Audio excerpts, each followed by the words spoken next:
So a Turing test, it was something Alan Turing, British computer mathematician guy, early 1900s, he described, and it's, how do you know if a system has artificial intelligence?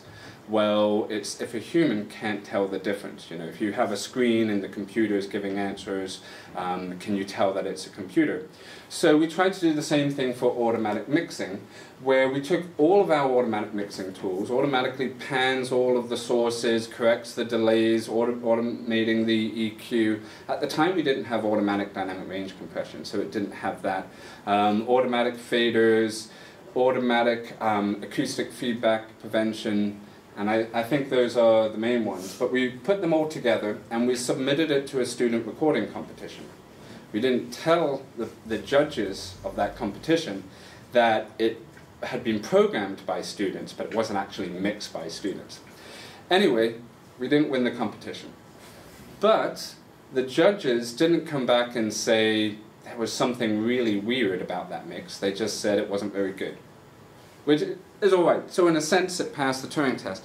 So what am I talking about? Well, this is it. So this is, band came in, played live, and we automatically mixed it in real time.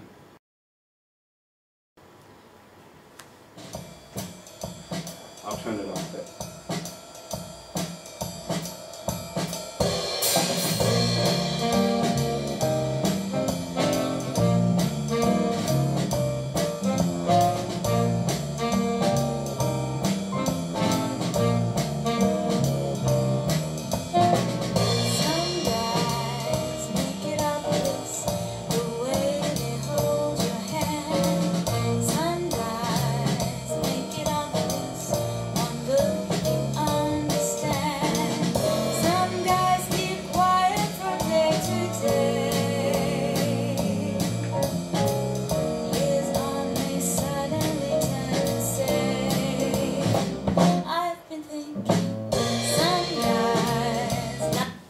Okay, so I played this once for a few people and asked them, without telling them anything about it in advance, what did you think of the mix?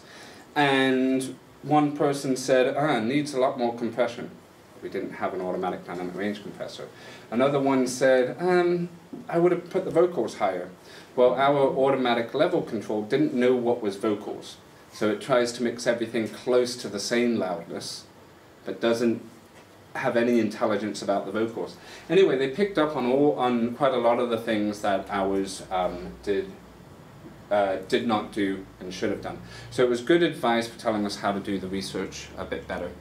Okay, so skipping out an awful lot of stuff, but to summarize, so you now know how to build a basic digital filter, and how parametric equalizers are constructed, why compressors sound so different from each other, and you know how to build a compressor, not the fine details, but you know most of it, and how to put intelligence into a compressor, and how to automate a lot of the mixing process, at least a lot of the technical challenges in mixing. And we put all of these automatic mixing systems together, and we ran it with a Mackie controller, so you can see all the faders moving up and down without anything being touched.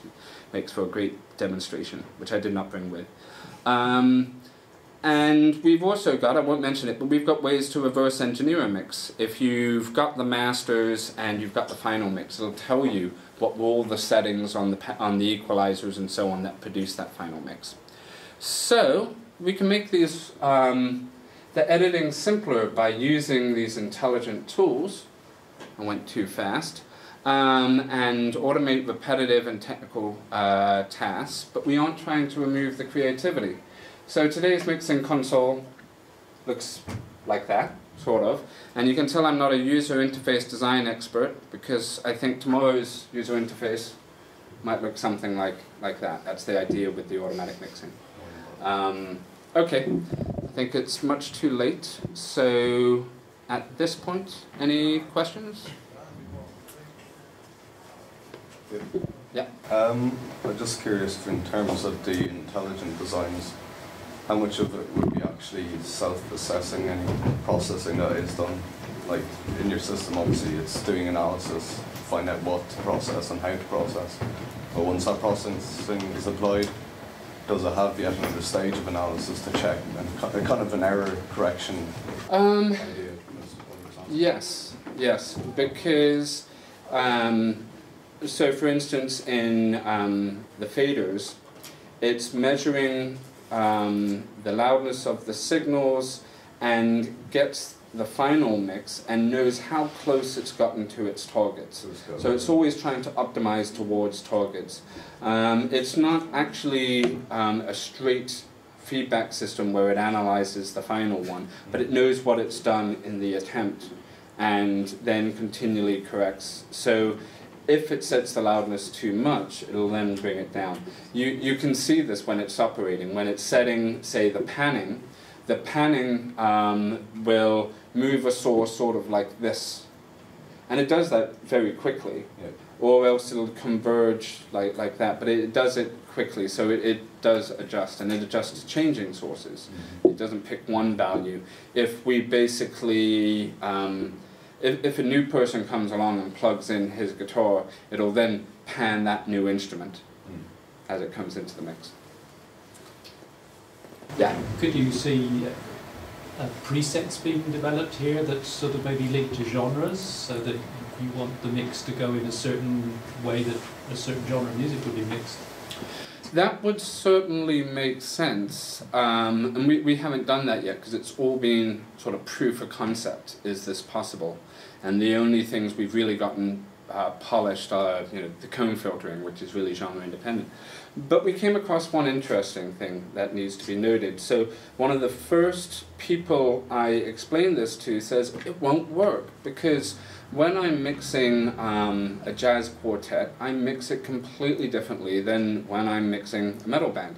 And that's true, but it turns out that the rules that we've created are mostly consistent across genres. So, low frequency sources you usually keep close to the center.